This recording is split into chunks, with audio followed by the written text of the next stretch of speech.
Voy a leer un texto del escritor y amigo Raúl Astorga, que salió publicado en la contratapa de Rosario 12 en agosto de este año 2025, que es el suplemento rosarino de Página 12. El texto se llama Coreuta. El día que me enteré que iba a ser coreuta de ABBA, justo ese día murió mamá. No sé cómo se enteraron ustedes que yo fui lo que fui, porque no salió en ningún medio. De hecho, las revistas más populares de la época, Antena, Radiolandia 2000 y TV Guía, solo se ocupaban de los romances de la farándula. Hubo meses en que las tapas estaban dedicadas a la Fer entre Guillermo Vilas y Carolina de Mónaco. Mamá leía esas revistas, incluso tenía vocación de periodista de chismes. Se pasó semanas corriendo la cortina de la ventana de casa, que daba al frente, para pescar al carnicero de la esquina con la cuni, porque se rumoreaba que había algo entre ellos y quería tener la primicia. Nadie me saca de la cabeza que cuando le atropelló esa camioneta al cruzar la calle, se distrajo porque los vio besándose, o algo así. En medio de esa situación tremenda, entré a casa para buscar la libreta cívica de mamá y vi la carta en el piso, al lado de la puerta. Esa carta era de Buddy McCluskey, que escribía letras en castellano de las canciones de ABBA. Me decía que había pasado la audición y que en 2 semanas, si aceptaba, me podía sumar a la banda. Ese día empezó todo, lo recuerdo perfectamente. Los ABBA tenían en sus giras y en sus discos tres maravillosos coreutas, Brigitta Woolworth, Lisa Oman y Thomas Leding.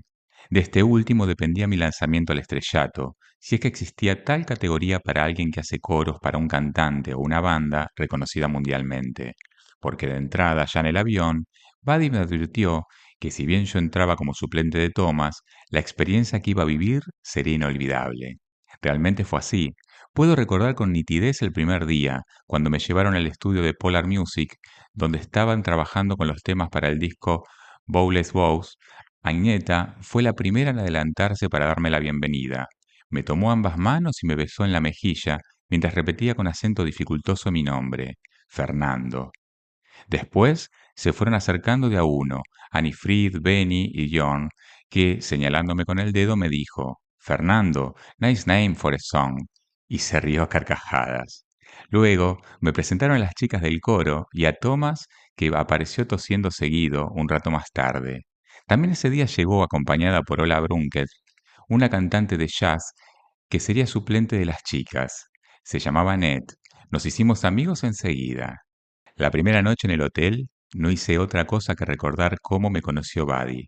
Había venido a Rosario acompañando a Roberto Carlos porque le escribía las versiones castellanas de algunos temas. Viviendo por vivir me gustaba mucho y creo que lo producía. Luego del show del brasileño, lo llevaron a cenar a un restaurante donde un amigo y yo cantábamos canciones de Sui Generis para los comensales.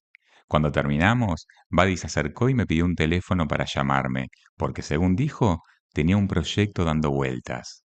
Al mes siguiente me citó en una oficina de Buenos Aires. Llegué tarde porque me llevaba Tito con su camión y antes de llegar a la capital tenía que dejar unos electrodomésticos en un negocio de campana. Buddy me recibió igual con una sonrisa y me dijo que su hermano, Donald, me haría las pruebas. Cuando avisó que iba por café, me quedé mirando las paredes. Había cuadros de trompetistas y tapas de LPs que le había visto a mi tío Ernesto. Eran discos de los Mac K Max, banda que integraba Buddy con sus dos hermanos. Buddy volvió con una bandeja con 3 pocillos y Donald me saludó con una sonrisa ancha. Buddy afirmó, si lo haces bien, después de un café, estás para comerte el mundo. Durante la prueba, Donald alcanzó la letra para que cantara compañeros chequendengue, chequendengue. Siempre fuimos compañeros. Que yo conocía de una película que pasaron por la tele un sábado por la tarde. Buddy aplaudió y me despidió diciendo que iba a recibir una carta certificada, si quedaba para acompañar a Ava. Por esos días, en Estocolmo, todo era una locura maravillosa. Estaban todo el tiempo agregando cosas al disco Apollo Rose, que ya tendría que haber salido, y en algunos momentos se ensayaba para el gran concierto que iban a dar en Wembley, recién en noviembre. En un alto de la grabación me llama John y me lleva al estudio. Me puso unos auriculares por donde se escuchaban a las chicas en el estribillo de Bollywood Rose. Me indicó que sumara mi voz cuando coreaban ja, ja. Quedé solo frente al micrófono y John se fue del otro lado del vidrio con el ingeniero de sonido. Luego de mi intervención, Mostró sus pulgares hacia arriba y volvió al estudio. Puso un papel con una letra en el atril. Era Does Your Mother Know.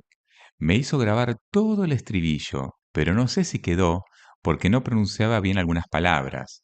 Creo que quedó mi falsete de apoyo a las chicas. Me reconozco cada vez que escucho el tema. Trabajaban mucho los discos. Buddy me explicó que grababan capa sobre capa al estilo Phil Spector. Yo no sabía bien qué era eso, pero estaba impresionado. En los ratos libres, por la noche, salía a caminar con Annette. A veces nos metíamos en algún bar. Otras recorríamos los puentes o nos sentábamos algún atardecer a contemplar un lago que desembocaba en el mar Báltico. La primera noche que pasamos juntos en mi habitación, hicimos el amor, y cuando ella se durmió me puse a leer la carta de tía Martita que me había dado esa tarde en la discográfica. Me contaba que todos estaban bien de salud, pero muy tristes porque mi amigo Jorgito había desaparecido cuando volvía de la facultad, y nadie sabía nada de él. Guardé el papel en el sobre y salí al balcón a formarme unos gitans de los que me convidaba un francés que laburaba como asistente en el armado de los equipos para los conciertos. Mientras pitaba, miraba el cielo limpio, con sus estrellas brillantes, como si así pudiera saber algo de Jorgito, con quien había hecho la primaria y la secundaria. Al otro día, en Polar, nos vieron llegar juntos de la mano, y fue Frida quien empezó a aplaudir, oficializando nuestra relación. Esa tarde anunciaron que Voleu Vos estaba listo para salir. Hubo brindis y gritos de alegría. Por la noche, como parte de la celebración, fuimos todos a un pub, donde Ola Brankert y James Schaefer tocaban con su banda de rock y jazz fusión. Frida cantó un par de temas recordando su adolescencia jazzera. Ola y Shane eran un baterista y un guitarrista increíbles. Benny y John tenían buen oído para elegir a sus músicos. De hecho, integraron bandas de rock progresivo cuando eran muy chicos.